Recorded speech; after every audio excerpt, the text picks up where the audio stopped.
Adultery মানে বিবাহিত পুরুষ বা মহিলার অনৈতিক যৌন সম্পর্কে শাস্তি, সেটা পাথর ছুঁড়ে মৃত্যুদণ্ড।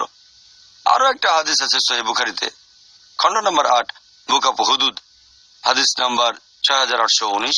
এক ইহুদি পুরুষ আর মহিলা ব্যভিচার করার সময় ধরা পড়ল। তাদের নবীর সামনে আনা হলো। নবী তাদের জিজ্ঞেস করলেন, তোমাদের ধর্ম অনুযায়ী ব্যভিচার করলে শাস্তি কি? তারা বলল যে আমাদের পুরোহিত নিয়মটা বানিয়েছেন যে মুখ চারকোল দিয়ে কালো করে দেওয়া হবে।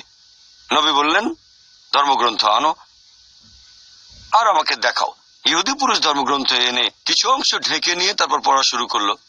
একজন সাহাবা তখন বললেন, তোমার হাতটা সরাও। হাত সরালে দেখা গেল সেখানে লেখা আছে শাস্তি পাথর ছুঁড়ে মৃত্যুদণ্ড, যদি বিবাহিত পুরুষ বা মহিলা ব্যভিচার করে থাকে। তাহলে ইহুদি ধর্মগ্রন্থে, খ্রিস্টান ধর্মগ্রন্থে অ্যাডাল্ট্রি করলে তার শাস্তি হচ্ছে পাথর ছুঁড়ে মৃত্যুদণ্ড। তখন নবী আদেশ দিলেন,